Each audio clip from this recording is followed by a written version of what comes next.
नमस्ते दोस्तों, स्वागत है आप सबका मेरे चैनल वैंडरिंग विंड्स और ऋषिकेश के ट्रैवल ब्लॉग में। हरिद्वार की 8 दिन की स्पिरिचुअल जर्नी के बाद मैं पहुंचा हूं ऋषिकेश, जिसे मेडिटेशन और yoga capital of the world के नाम से भी जाना जाता है। ऋषिकेश का सफ़र मैंने शुरू किया परमार्थ निकेतन आश्रम की गंगा आरती के साथ। परमार्थ निकेतन आश्रम ऋषिकेश का सबसे बड़ा आश्रम है, जहाँ हर किसी का स्वागत है, चाहे आप किसी भी जाति, धर्म या देश से हो। यहाँ सबका स्वागत पूरे दिल से किया जाता है। यहाँ गंगा किनारे घाट पर स्थापित है 14 फुट की भव्य शिवजी की मूर्ति। शिवजी की मूर्ति के दोनों तरफ हमारा भारतीय तिरंगा झंडा बड़ी ही शान से लहराता है। शाम के वक्त यहाँ की दिव्य गंगा आरती के समय पूरा माहौल एक अलग ही एनर्जी से भर जाता है। यहाँ लोग आरती से पहले नाच गाने के साथ भजन करते हैं।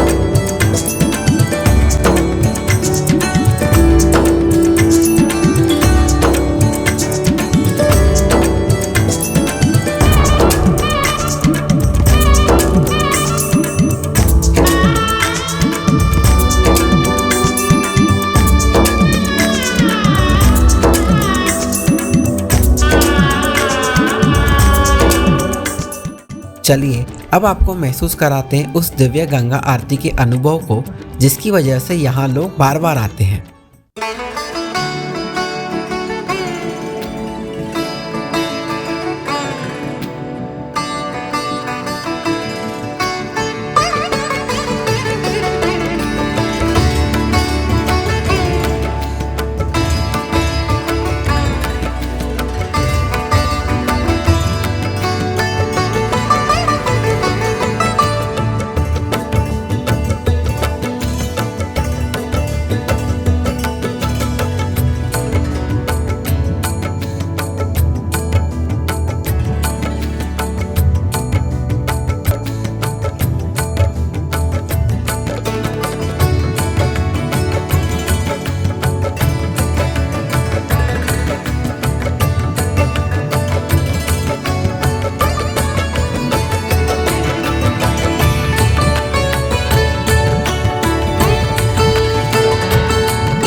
आरती के अंत में हमारा राष्ट्रीय गान गाया जाता है और उस पल में आप शिव जी की मूर्ति के साथ हमारे भारतीय तिरंगे को बड़े ही शान से लहराते हुए देख सकते हैं।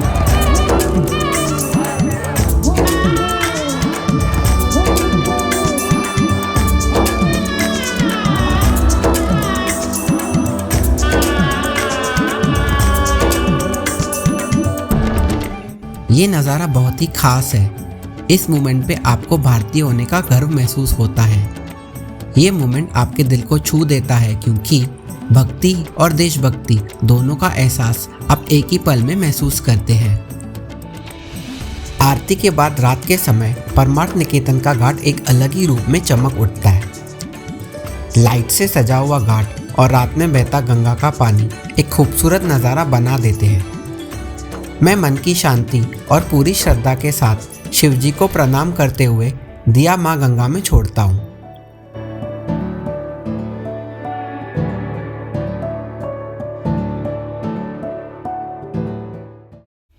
दिया छोड़ने के बाद मैं जानकी सेतु ब्रिज पे चल रहे लाइट शो का मजा लेता हूँ।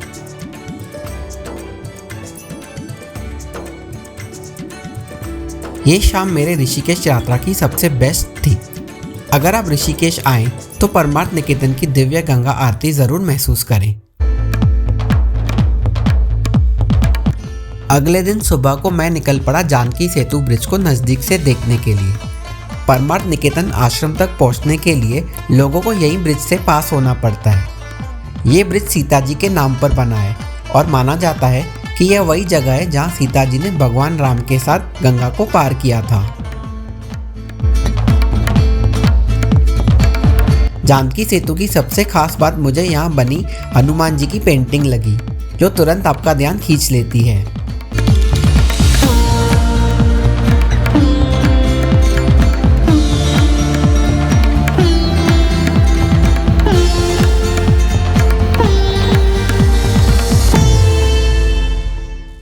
तो ये था जानकी सेतु ब्रिज। चलिए अब आपको ले चलते हैं हम भूतनाथ मंदिर की ओर। भूतनाथ मंदिर शिवजी को समर्पित है और माना जाता है कि यह वही जगह है जहां शिवजी ने अपने सफ़र के दौरान थोड़ा सा आराम किया था। इस मंदिर का एक और ख़ास पहलू है इसका नाम भूतनाथ। इसका मतलब है भूतों का राजा, क्योंकि शिवजी को रहस्यमयी शक्तियों का राजा माना जाता है। ये जगह उनकी शक्ति और अलग रूप को दर्शाती है। भूतनाथ मंदिर कई मंजिलों में बना हुआ है और ऊपर के मंजिल से आप ऋषिकेश शहर का पूरा बर्ड आई व्यू देख सकते हैं। यहाँ बहुत कम लोग आते हैं।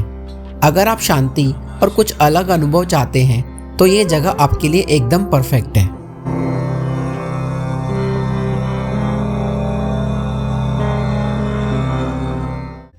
अब हम आ गए हैं एक ऋषिकेश के बहुत ही फेमस और इंटरेस्टिंग स्पॉट पर, बीटल्स आश्रम। इस जगह का असली नाम है 84 कुटिया, जिसका मतलब होता है इंग्लिश में 84 हर्ट्स। ये आश्रम महर्षि महेश योगी जी का ट्रेनिंग सेंटर था, जहाँ लोग मेडिटेशन सीखने आते थे। लेकिन ये आश्रम दुनिया भर में मशहूर हुआ 1968 में, जब world famous music band the Beatles यहाँ आए थे। बीटल्स बैंड ने यहाँ कुछ हफ्तों तक रुककर मेडिटेशन किया और इसी समय उन्होंने बहुत सारे नए गाने भी लिखे। उनमें से कई गाने उनके famous album the white album में भी शामिल हैं। उस टाइम पर जब बीटल्स यहाँ आए, पूरी दुनिया का ध्यान ऋषिकेश की तरफ गया। तब से ऋषिकेश सिर्फ एक स्पिरिचुअल सिटी नहीं रहा, बल्कि एक ग्लोबल स्पॉट बन गया जहाँ स्पिरिचुअलिटी और क्रिएटिविटी दोनों का मिलन हुआ।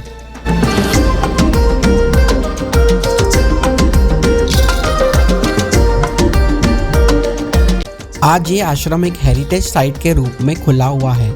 यहाँ आपको मिलेंगे पुराने meditation huts, art field walls और ग्राफिटी जो बीटल्स के म्यूजिक और उनके मैसेज से इंस्पायर्ड है। लोग यहाँ आते हैं आर्ट को एंजॉय करने, फोटोग्राफी करने, या मेरी तरह जो सोलो ट्रिप पर होते हैं अपने आप के साथ टाइम स्पेंड करने और अपने आप से बेटर कनेक्ट होने के लिए, बिल्कुल जैसे बीटल्स ने किया था। तो अगर आप ऋषिकेश आए हो तो बीटल्स आश्रम जरूर विजिट करें। अब मैं आ पहुंचा हूँ ऋषिकेश के बहुत ही फेमस चोटीवाला रेस्टोरेंट। इस होटल की सबसे खास बात यह है कि रेस्टोरेंट के बाहर एक चोटीवाला अंकल हमेशा आपके स्वागत के लिए बैठा रहता है और उन्हीं से इस होटल का नाम चोटीवाला पड़ा। ये होटल 60 साल से भी ज़्यादा पुराना है और यहाँ की पंजाबी थाली बहुत ही फेमस है। तो ये था चोटीवाला रेस्टोरेंट। चलिए अब आपको ले चलते हैं ऋषिकेश के बहुत ही विशेष और पुराने मंदिर त्र्यंबकेश्वर मंदिर की ओर। त्र्यंबकेश्वर मंदिर को 13 मंजिल मंदिर के नाम से भी जाना जाता है। ये मंदिर 400 साल से भी ज़्यादा पुराना है और शिवजी को समर्पित है। ये मंदिर पिरामिड के शेप में बना हुआ है, जिसमें बहुत सारे छोटे छोटे मंदिर हैं और सबसे ऊपर शिवजी का मुख्य मंदिर है।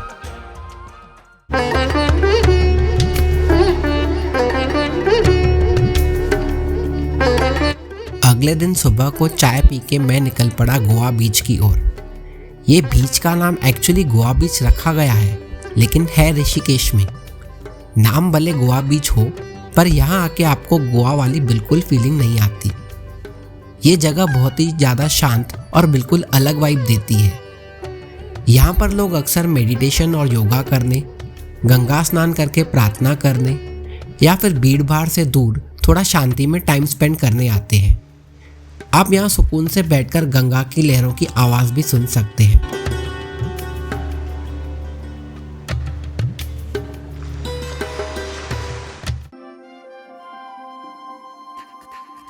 ऋषिकेश सिर्फ स्पिरिचुअलिटी के लिए नहीं, बल्कि ऋषिकेश जाना जाता है एडवेंचर एक्टिविटीज़ और अपने लोकल कैफ़ेज़ के लिए। यहाँ आप कर सकते हो river rafting, bungee jumping, kayaking और क्लिफ जंपिंग जैसे एडवेंचर एक्टिविटीज़।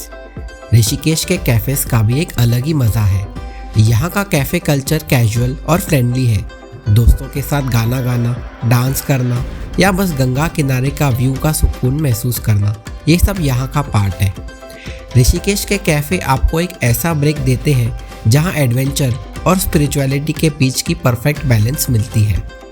देखा जाए तो ऋषिकेश हमें एक इम्पॉर्टेंट लाइफ लेसन सिखाता है, लाइफ में बैलेंस कैसे रखा जाए।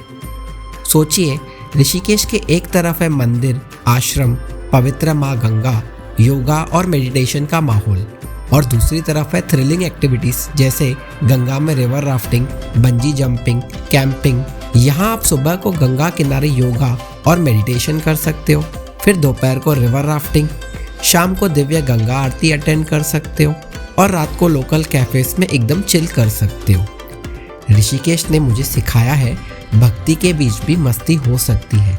जिंदगी में हर एक चीज़ का बैलेंस होना ज़रूरी है, न ज़्यादा भागना न रुक जाना, बस माँ गंगा जैसे बहते रहना। चलिए आखिर में आपको ले चलते हैं ऋषिकेश के सबसे बड़े और मशहूर घाट त्रिवेणी घाट की ओर। यहाँ 3 पवित्र नदी गंगा, यमुना और सरस्वती का मिलन होता है, इसीलिए इसका नाम त्रिवेणी घाट रखा गया है।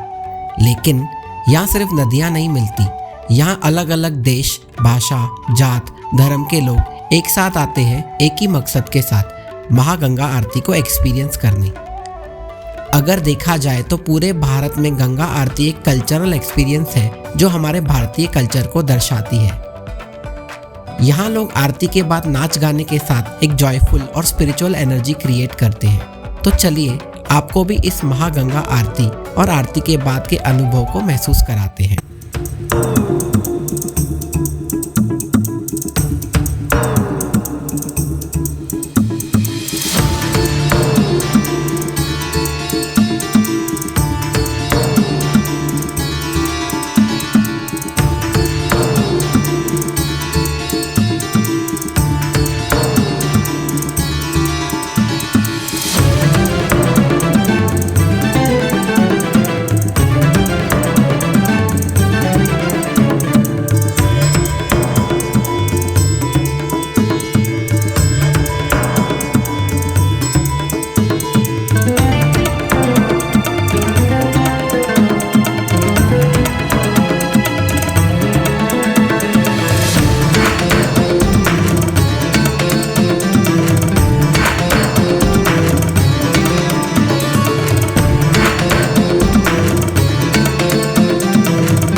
तो दोस्तों ये था मेरे ऋषिकेश के सफ़र का एक्सपीरियंस।